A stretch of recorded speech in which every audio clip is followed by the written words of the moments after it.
ఈ సభాముఖం నేను హామీ ఇస్తున్నా.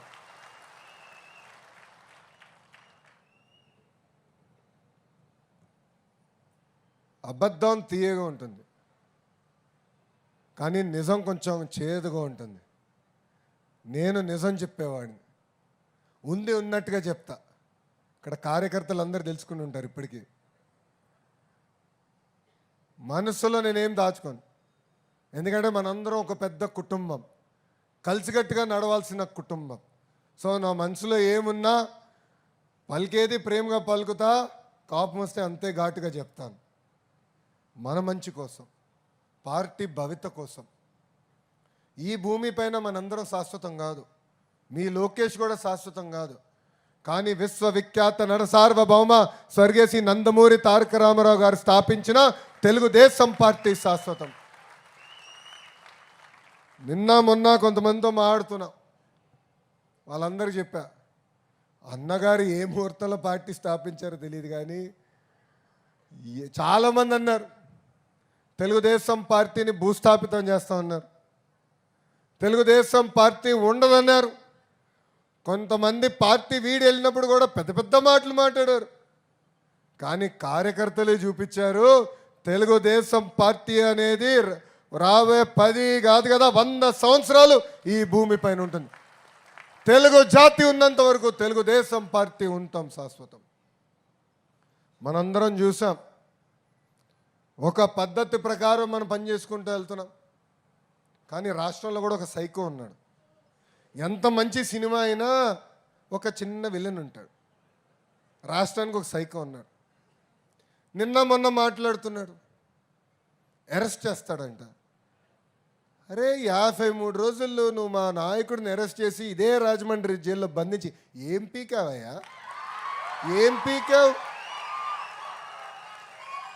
నువ్వు అరెస్ట్ చేస్తే మేము భయపడాలా?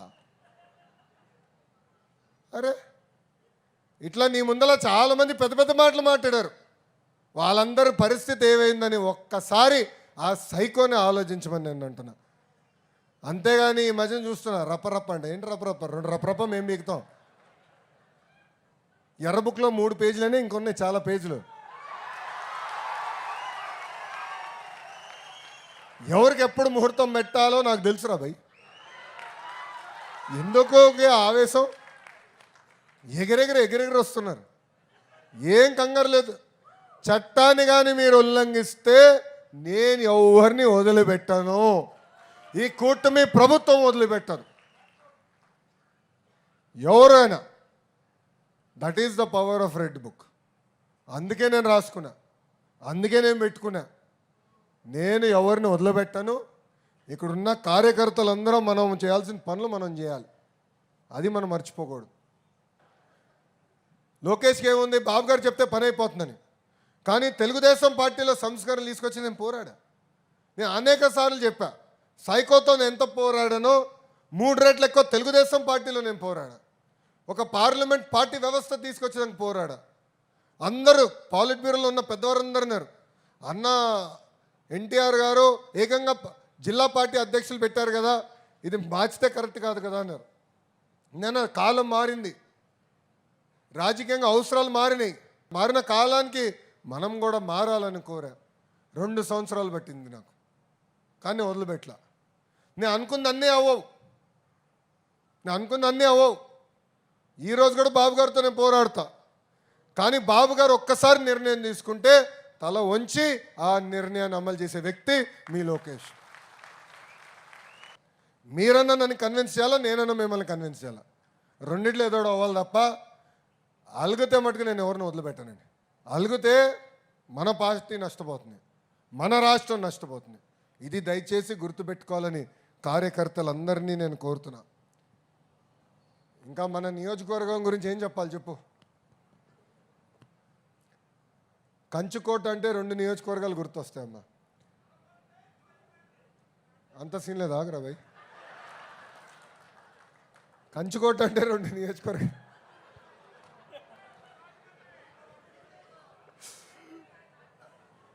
అయ్యా నాకు మా మామగారు చిచ్చు పెట్టేటట్టున్నా స్వామి. నేను ఎక్కడున్నాడు ఆ మహానుభావుడు, ఎవడు చెప్పాడు? అందరు చూపిస్తున్నారు ఇప్పుడు. పార్టీ ఆవిర్భావం తర్వాత రెండు నియోజకవర్గాలు మనం ఎప్పుడు ఓడిపోయింది. ఒకటి కుప్పం, రెండోది హిందూపూర్. ఎప్పుడు ఓడిపోలా. ఏంటి చప్పట్లు కొడుతున్నారు? ఆ చరిత్ర మనం తిరిగి రాయాలి స్వామి. మళ్ళీ కంచుకోట అంటే మంగళగిరి, రాజమండ్రి లాగా తెలిసే విధంగా చరిత్ర తిరిగి రాయాలి. చరిత్ర రాయాలన్నా, తిరిగి రాయాలన్నా ఒక తెలుగుదేశం పార్టీతోనే సాధ్యం. మనం చూసాం 2019లో మీరు మమ్మల్ని ఆశీర్వదించారు, దీవించారు, భవానీ చెల్లమ్మని గెలిపించారు. అందుకే ఎక్కడికి వెళ్ళినా జై భవానీ అంటాను నేను. వాసు చేత కూడా చెప్పించాలి. కష్టకాలంలో నిలబడింది చెల్లి. శాసనసభ సాక్షిగా మా తల్లిని ఎట్లయితే అవమానించారో భవానీ గారిని కూడా అవమానించారు. మద్యం పైన మాట్లాడితే ట్రోల్ చేశారు, మనందరం చూసాం. ఒక చీమను కూడా ఏమనలేదు చెల్లి. అలాంటి చెల్లమ్మ పైన కూడా వాళ్ళు ఎలా దాడి చేశారో మనందరం చూసాం. ఇప్పుడే వాసు అన్నాడు ఎమ్మెల్సీ ఎన్నికలు వస్తున్నాయి. అప్పటికి నాకు అర్థమైంది మనం గెలుస్తామని. ఎంత ఇబ్బంది పెట్టారో మనందరం చూసాం. వాసు పైన కేసులు పెట్టారు, జైలుకి తీసుకెళ్లారు. ఇక్కడ అప్పారావు గారి పైన కేసులు పెట్టారు, వాసు గారి తల్లి పైన కేసులు పెట్టారు. చివరికి వాసు చెప్పినట్లు వాళ్ళ కొడుకు ఇంట్లో ఉంటే పోలీసుల్ని పంపించి అన్ని రకాలుగా ఇబ్బంది పెట్టాలని ప్రయత్నించారు. కానీ జై తెలుగుదేశం అన్న నినాదానికి కట్టుబడి ఉంది ఆదిరెడ్డి కుటుంబం అని సభాముఖం తెలియజేస్తుంది.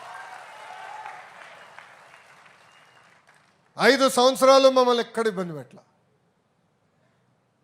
ఒకటే చెప్పాడు, అన్న 2024లో మళ్ళీ మాకు అవకాశం ఇస్తావు కదా అని. నేను అప్పుడు ఒకటే మాట అనేవాడిని, జై భవానీ అనేవాడిని.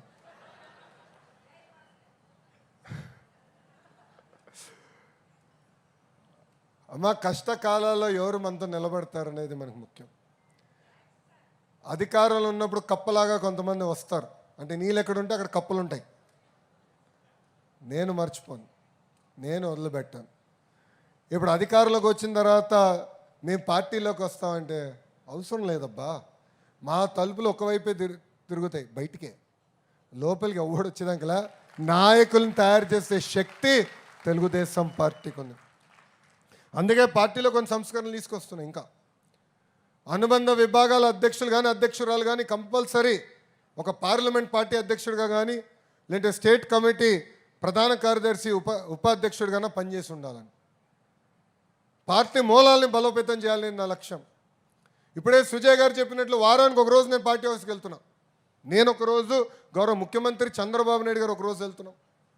ఎందుకంటే మీకు అందుబాటులో ఉండేదానికి, మీ సమస్యలు తెలిసేదానికి, పార్టీని ఇంకా పటిష్టంగా గ్రామ స్థాయి నుంచి కాదు కదా బూత్ స్థాయి నుంచి ఎట్లా బలోపేతం చేయాలనేది అది మా లక్ష్యం, మా ఆలోచన.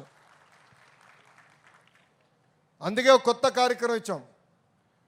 కొన్ని బూతులున్నాయి ఎప్పుడు గెలవని బూతులు, అక్కడ కంపల్సరీ మనం ఎవరైతే పదవులు ఇచ్చామో వాళ్ళందరూ తిరగాలి, కూర్చోవాలి, ఒక కార్యక్రమం పెట్టాలి. ఒక్కొక్క బూత్ మనం వర్క్ చేయాలి. ఒక్కొక్క బూత్ గెలిస్తే అన్ని నియోజకవర్గాలు కైవసం చేసినాక అవకాశం ఉంటుంది. కానీ ఇక్కడ ఉన్న కార్యకర్తలందరికీ నేను కొన్ని విషయాలు చెప్పదలుచుకున్నా. మొదటిది, పార్టీ ఇచ్చిన కార్యక్రమాలు తూచా తప్పకుండా మనం అమలు చేద్దాం, కలిసికట్టుగా చేద్దాం. మీరు చేసే కార్యక్రమాలన్నీ మై టీడీపీ ద్వారా అందరు డౌన్లోడ్ చేసుకున్నారా? మై టీడీపీ డౌన్లోడ్ చేసుకున్న వాళ్ళందరూ చేతులు పైకి ఎత్తండి. అబ్బా అందరూ చేసుకున్నారు, వీళ్ళు చేయాల, వాసు చేశారు, మిగతా చేయాల. మై టీడీపీ ద్వారా మేము టాస్క్ ఇస్తాం. కారణం ఏంటంటే మీరు చేస్తున్నారో లేదో, ఎవరు చేస్తున్నారో ఎట్లా తెలుసుకుంటాం? ఇప్పుడు పెన్షన్ ఇస్తున్నాం, బూత్లో మనం ఉంటాం, వెళ్దాం, మమైక్యం అవుదాం. ఎందుకంటే 4,000 రూపాయలండి, అంటే సంవత్సరానికి సుమారు 48,000 రూపాయలు మనం ఇస్తున్నాం. చాలా పెద్ద అమౌంట్ అది.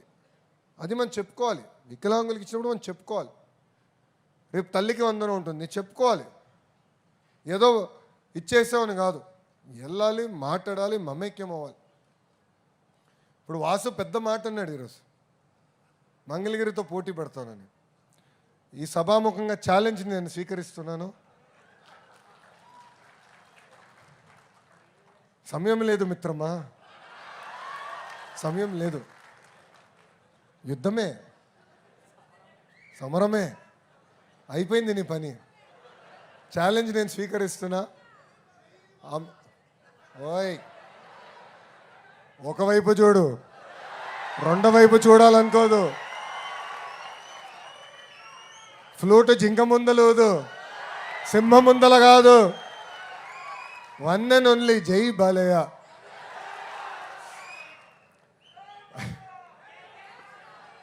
ఆయన అంత పవిత్రమైన వ్యక్తిని నేను ఏనాడు చూడలే. కోపం ఎంత స్పీడ్గా వస్తుందో ప్రేమ కూడా అంతే స్పీడ్గా వస్తుంది. నాకు బ్రహ్మనికి పెళ్ళై 19 సంవత్సరాలు అయింది. బ్రహ్మని గ్రాడ్యుయేషన్ అనుకుంటా, నా గ్రాడ్యుయేషన్ యూఎస్ ఉన్నప్పుడు ఆయన వచ్చారు. సో జనరల్గా పెద్దవారు అమ్మ నాన్న వచ్చారు, అత్తగారు మామగారు వస్తే హోటల్లో పెడతాం. మన ఉండేది ఇంత బుల్లి అపార్ట్మెంట్, వాళ్ళే ఎందుకు పెడతాం. సో బాబుగారు అమ్మ నాన్నగారు వచ్చారు, ప్రోగ్రామ్ అయిపోయింది, వెళ్ళిపోయారు. బాలయ్య బాబు గారు సీరియస్, సరే నా హోటల్లో నా వల్ల ఉట్లేదురా అన్నాడు. కానీ ఇంట్లో ఉండేదే 1 బెడ్రూమ్ అపార్ట్మెంటు, దాంట్లో మీరు ఎక్కడ పడతారు, నేను ఎక్కడ పడతాను. ఏం పర్లేదు అల్లుడు గారు, నేను వస్తున్నా అని చెప్పి నీగా పెట్టేడు సర్దుకుని వచ్చేసాడు ఆయన. ఎంత సింపుల్, అసలు ఆశ్చర్యం వస్తుంది ఒక వ్యక్తి అంత సింపుల్గా ఉండగలుగుతామని. నేను కూడా అంత సింపుల్గా ఉండలేను స్వామి, ఆయన అంత సింపుల్. సో ప్రేమ అంతే స్పీడ్గా వస్తుంది, కోపం కూడా అంతే స్పీడ్గా వస్తుంది మా ముద్దల మావయ్య దగ్గర. సో ఇప్పుడు వాసు అన్నాడు మంగళగిరిలో పోటీ పెడతామని. 2019లో మీ అందరూ తెలుసు 5,300 ఓట్లతోనే ఓడిపోయా. ఒకరోజు బాధ ఆవేదన ఉంటుంది, ఎవరికైనా ఉంటుంది కదా ఓటమి అయిన తర్వాత. కానీ రెండో రోజు నుంచి ఆ బాధ ఆవేదన నాలో కసి పెంచింది, కమిట్మెంట్ పెంచింది. అందుకే మీరు చూస్తే మంగళగిరి ఎవరైనా కలవాలంటే ఎమ్మెల్యేలందరూ ఆగాల్సిందిరా భయ్. మంగళగిరి ప్రజల్ని ఫస్ట్ కలుస్తా, మంగళగిరి నాయకులు కలుస్తా, తర్వాత ఎవరైనా కలుస్తా. కానీ దానికన్నా ముఖ్యమైనది ఏంటంటే ప్రేమ, పలకరింపు. సో మీ బూత్లో ఉన్న ప్రజల్ని, యూనిట్లో ఉన్న ప్రజల్ని, క్లస్టర్లో ఉన్న ప్రజల్ని, మండల్లో ఉన్న ప్రజల్ని ప్రేమగా పిలవండి. అందరి సమస్యలు మనం పరిష్కరించలేం, దేవుడు కూడా పరిష్కరించలేం. కానీ చెప్పే విధానం ఉంటుంది, చెప్పే స్టైల్ ఉంటుంది, ప్రేమతో గెలుచుకోవాలి. నేను మిమ్మల్ని అందరూ కోరేది ఒకటే, 151 11 అయిందంటే దానికి ప్రధానమైన కారణం అహంకారం. అహంకారం వదిలిపెట్టుకోవాలి. ఎందుకంటే అధికారం ఎలాంటిదంటే క్యాన్సర్ లాంటిది, అన్ని వ్యసనాలు వస్తాయి. అహంకారం వచ్చేస్తుంది, నరనరాలు వచ్చేస్తుంది, అది పోగొట్టుకోవాలి. ఎంత ఎదిగే కొద్దీ తగ్గి ఉండాలి, అది మనందరం నేర్చుకోవాలి. అండ్ చివరిగా మనందరూ గుర్తుపెట్టుకోవాల్సిన విషయం అది, అధికారంలో ఎన్ని దశాబ్దాలు ఉన్నా మనం చివరికి వెళ్ళేది మన దేవాలయం, అది మన పార్టీ ఆఫీస్, మన పార్టీ. అది మనందరం గుర్తుపెట్టుకోవాల్సిన అవసరం ఉంది. అందుకే ఎంత పని ఒత్తిడున్నా, ఎన్ని యాక్టివిటీలున్నా నేను కంపల్సరీగా కార్యకర్తలు కలవాలి. ఏ నియోజకవర్గంకి వెళ్ళినా కార్యకర్తలతో ఇట్లా మాట్లాడాలి, అందరితో ఫోటో దిగుతాను. ఎవరు కంగారు పడద్దు, తోపులాట చేసుకోవద్దు, అరవద్దు. క్రమశిక్షణ, లైన్గా రండి, వెనకాలన్న చివరి వ్యక్తితో ఫోటో దిగి వెళ్తా, ఆ డౌట్ వద్దు మీకు. పాదయాత్రలోనే ఇచ్చా, ఇది పెద్ద పని కాదు. కానీ మీరందరూ కూడా గుర్తుపెట్టుకోవాల్సింది ఏంటంటే, ఈరోజు వాసు ఒక ట్రస్ట్ ఏర్పాటు చేసి ప్రజలు కూడా మెరుగైన సేవలు చేస్తున్నాడు. ఆనాడు అన్న క్యాంటీన్ లేకపోతే అన్న క్యాంటీన్ ఏర్పాటు చేసి సేవలు చేశారు. ఇది మనందరం గుర్తుపెట్టుకోవాలి. ఆయన తీసుకున్న అన్ని నిర్ణయాలతో మనం ఏకీభవించవచ్చు, కానీ కష్టకాలాల్లో ఎవరు మనతో నిలబడ్డారు, ఎవరు మనకు అండగా ఉన్నారు, మన పైన కేసు పెడితే ఎవరు నిలబడ్డారు అనేది ఒక్కసారి ఆలోచించాల్సిన అవసరం. ఎందుకంటే 53 రోజులు బాబు గారిని జైల్లో బంధిస్తే ఎవరు నాతో నిలబడ్డారు ఇప్పటికీ నా బాధ తెలుసు. చౌదరన్నతో కారులో మాట్లాడుతూ ఉన్నాం, మేమందరం ఆడుకుంటున్నాం. వాసు కూడా ఉండే, రాజమండ్రి జైలు దాటితే చెప్తున్నా ఎన్ని ఇబ్బందులు పడ్డాం. కేసు పెడతామన్నారు, జైలుకు పంపిస్తా అన్నారు, కానీ మీరు మా కుటుంబానికి అండగా నిలబడ్డారు.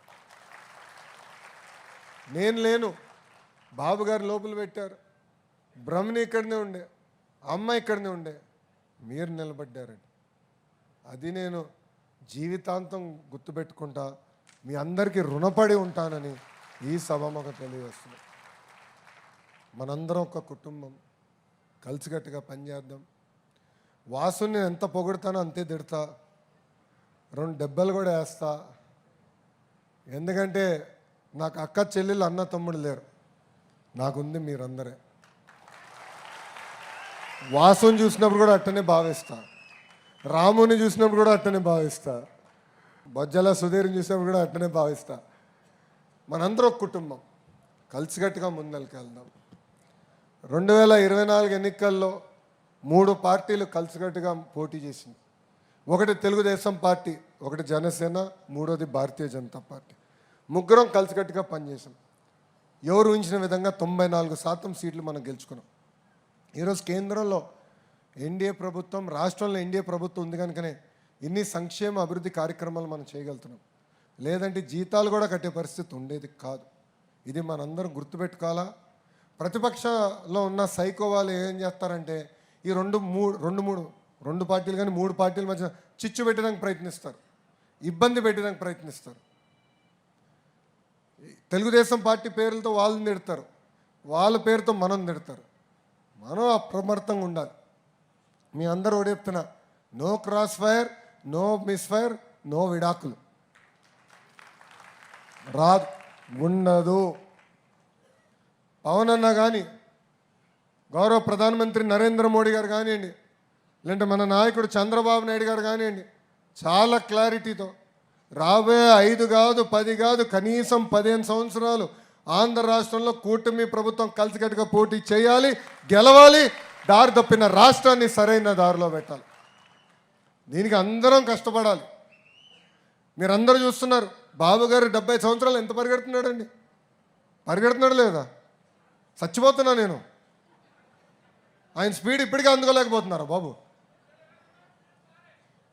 Any doubt? బాబు గారు ఎనీ డౌట్ రా భయ్.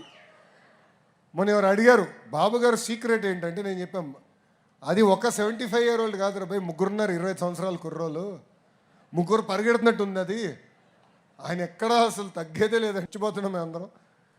నిన్న కలెక్టర్ కాన్ఫరెన్స్ పూర్తి చేసుకున్నారు, ఢిల్లీకి వెళ్ళారు, మొత్తం ప్రిపేర్ అయ్యారు.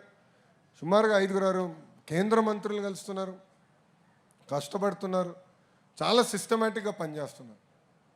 ఎందుకంటే మన భవిష్యత్తు కోసం, మన పార్టీని శాశ్వతంగా నిలబెట్టేదానికోసం. అందరూ గుర్తుపెట్టుకోవాలి, ఒక కార్యకర్తగా నేను మీకు అందుబాటులో ఉంటా, మీ సమస్యలు ఏంటి తెలియజేయండి. నేను ఇక్కడ ఉన్న మిమ్మల్ని అందరూ చివరిగా కోరేది ఒకే విషయం, మన బూత్లో సమస్య ఉంటే మనం బూత్లో మాట్లాడుకోవాలి, లేదంటే యూనిట్లో మాట్లాడాలి, క్లస్టర్తో మాట్లాడాలి, లేదంటే డివిజన్లో మాట్లాడాలి, లేదంటే పట్టణ పార్టీతో మాట్లాడాలి, తర్వాత వాసు దగ్గరికి రావాలి. మన సమస్యలు మనమే పరిష్కరించుకోవాలి. అంతేగాని అధైర్యపడి దానివల్ల మళ్ళీ తీవ్రంగా నష్టపోయేది మనమే. అందరి సమస్యలు నేను తీర్చగలుగుతానని అనట్లా. ఒకే రోజు దేవుడు కూడా అన్ని కోరికలు తీర్చలేడు రా స్వామి. నేను దేవుడు కాదు, నేను మనిషినే. నేను 10 నిర్ణయాలు తీసుకుంటా, 3 తప్పవుతాయి. చెప్పాల్సిన బాధ్యత మీది, అది సరిదిద్దుకోవాల్సిన బాధ్యత నాది. అంతేగాని మళ్ళీ అలిగి ఇంట్లో పడుకోకూడదు. నాకు వర్తిస్తుంది, వాసుకి అదే వర్తిస్తుంది, సుజయ్ గారు కానీ చౌదరన్న కానీ అందరికీ ఇదే వర్తిస్తుంది. మేమందరం నేర్చుకోవడానికి సిద్ధంగా ఉన్నాం. ఈయన తప్పులు చేస్తే సరిదిద్దుకోవడానికి సిద్ధంగా ఉన్నాం. తెలియజేయాల్సిన బాధ్యత ఇక్కడున్న కార్యకర్తలందరిపైన ఉందని నేను తెలియజేసుకుంటూ, ఇచ్చిన అన్ని కార్యక్రమాలు తూచా తప్పకుండా అమలు చేయాలి, కష్టపడాలి. కష్టానికి వేరే ఆప్షన్ లేదు. సక్సెస్కి షార్ట్ కట్ ఉండదు. నేను అనుకున్నా 2019లో, అరే ఇంత చరిత్ర ఉన్న కుటుంబం ఏమవుతుంది, గెలకుండా పోతామా అని అహంకారంతో వెళ్ళి ఓడిపోయా. ప్రజలు చెప్పారు ఆగ్రహమై 5 సంవత్సరాలు కష్టపడి అప్పుడు చూద్దాం అన్నారు. అదే ప్రజలు నన్ను ఆంధ్ర రాష్ట్రంలో ఎప్పుడు లేని విధంగా 91,000 మెజార్టీతో గెలిపించి శాసనసభకు పంపించారు. ప్రజలు చెప్పేది ఏంటి? అహంకారం వద్దు, ఒళ్ళ దగ్గర పెట్టుకుని పనిచేయి, కష్టపడు. ఈ 3 చెప్తున్నారు. అందరం కలిసికట్టుగా పనిచేద్దాం, మన సమస్యలు మనం పరిష్కరించుకుందామని ఈ సభాముఖం మీ అందరికి తెలుపుకుంటూ, నాడు నేడు ఎప్పుడు ఆదిరెడ్డి కుటుంబం ఎట్లయితే మాకు అండగా నిలబడిందో అదేవిధంగా తెలుగుదేశం పార్టీ కూడా అండగా నిలబడుతుందని ఆ కుటుంబానికి సభాముఖంగా మీ లోకేష్ హామీ ఇస్తున్నారు. కలిసికట్టుగా కష్టపడదాం, కలిసికట్టుగా పార్టీని ఇంకా బలోపేతం చేద్దాం. అన్ని వైపులు చాలా రాజకీయ చరిత్ర ఉన్న కుటుంబం. అప్పారావు గారి దగ్గర నుంచి ఎర్రంనాయుడు గారు కానీ మొదలుపెట్టిన దగ్గర నుంచి ఇప్పుడు వాసు కానీ రాము వరకు కూడా ఒక చరిత్ర ఉంది. ఈరోజు మీరు చూస్తే ఒక అద్భుతమైన టీం వర్క్తో పనిచేస్తున్నాం. ఢిల్లీ నుంచి గల్లీ వరకు అంతా టీం వర్కే. ఎవరు నువ్వు కేంద్ర మంత్రి అని ఆయన ఫీల్ అవడు, నేను రాష్ట్రంలో మంత్రి అని నేను ఫీల్ అవ్వను. ఇద్దరం తెలుగుదేశం పార్టీ కార్యకర్తలు మనం ఫస్ట్ అనే ఫీలింగ్తో మేము పనిచేస్తున్నాం. అందుకే పనులు అవుతున్నాయి, అందుకే పనులు చేయగలుగుతున్నాం. అదేవిధంగా అందరూ పనిచేయాలని సభాముఖంగా కోరుకుంటూ నాకు ఇంత అద్భుతమైన అవకాశం ఇచ్చిన కార్యకర్తలందరికీ పేరు పేరున నా హృదయపూర్వక ధన్యవాదాలు తెలుపుకుంటూ మీ అందరి దగ్గర నుంచి సెలవు తీసుకుంటున్నాను. జోహార్ అన్న ఎన్టీఆర్, జోహార్ అన్న ఎన్టీఆర్. చంద్రబాబు నాయుడు గారి నాయకత్వం, చంద్రబాబు నాయుడు గారి నాయకత్వం. జై బాలయ్య, జై బాలయ్య, జై తెలుగుదేశం, జై హింద్. చాలా ఇబ్బందిగా ఉందన్న, మీ పక్కన ఆనడానికి మేము తగ్గలేకపోతున్నాం, ఆకలి వేస్తాం.